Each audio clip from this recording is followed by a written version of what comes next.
ओम अखंड Aryavart YouTube channel पर मैं आप सभी का स्वागत करता हूं। सभी परिवारजनों का बहुत बहुत धन्यवाद। हमारी वीडियो को अधिक से अधिक सुनिए, अधिक से अधिक अपने परिवारजनों में पहुंचाइए ताकि वे भी वैदिक ज्ञान की प्राप्ति कर सके। और मैं इस वैदिक ज्ञान के सागर में छोटी सी बूंद की तरह आपको भी ज्ञान, सामान्य ज्ञान जो भी है, जो मुझे मिलता है और अच्छा लगता है, मैं आप तक पहुँचाता हूँ। और आज हमारी चर्चा का विषय ये रहेगा कि सृष्टि की आयु कितनी है, इसके अंदर कितने युग होते हैं और कैसे सृष्टि प्रलय काल में जाती है और प्रलय काल में क्या होता है, और जैसे ही सृष्टि प्रलय काल से वापस आरंभ काल में आती है तो मनुष्य को ज्ञान की प्राप्ति कैसे होती है। इस छोटा सा विषय है 2 मिनट का, जरा ध्यान से सुनिएगा कि सृष्टि की आयु 4 अरब 32 करोड़ वर्ष बताई गई है।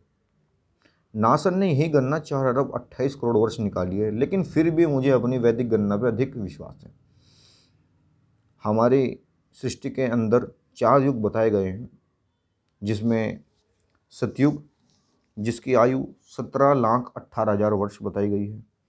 फिर आता है त्रेता युग जिसकी आयु 12,96,000 वर्ष बताई गई है।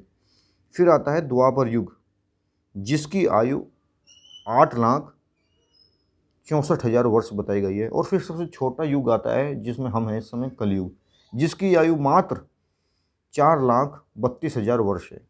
और यदि हम इन चारों युगों के वर्षों का योग करें तो इसकी चतुर्युगी की आयु जो आती है, इन चारों युग को मिला के चतुर्युगी कहते हैं। इन चतुर्युगी की आयु आती है 43,20,000 वर्ष। अर्थात ये चतुर्युगी 1000 बार आती है और इसी प्रकार सृष्टि की आयु 4 अरब 32 करोड़ वर्ष हो जाती है। अब बात करते हैं कि क्या जब सतयुग, कलयुग के बाद सतयुग आएगा, क्या उसमें पाप नहीं होंगे? जी, पाप होंगे।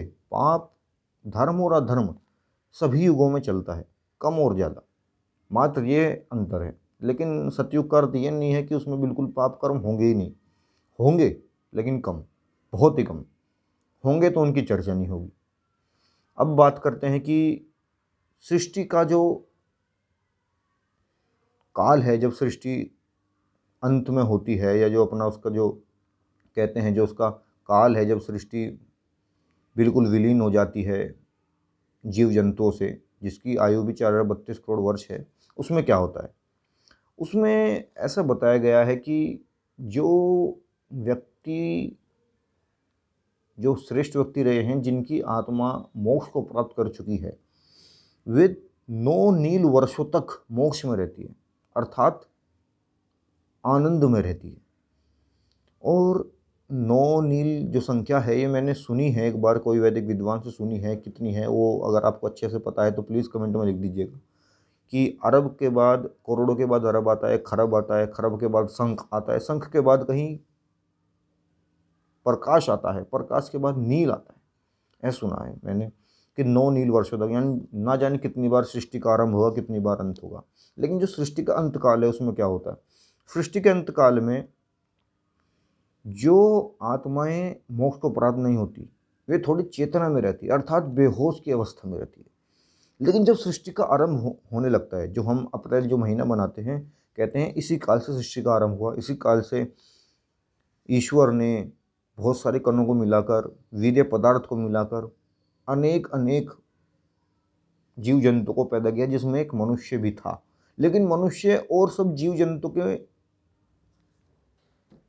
अनुसार बाद में ही पैदा हुआ, यानी कि और जीव जंतु पहले बने, लेकिन मनुष्य उन सब जीव जंतु के बाद में बना, क्योंकि मनुष्य सबसे जटिल प्रक्रिया है ईश्वर की, और इस जटिल प्रक्रिया को बनने में थोड़ा समय लगा। और वेदों में मैंने सुना है कि सृष्टि के आरंभ में कई जगह पढ़ने को मिलता है कि बहुत सारे पुरुष, बहुत सारी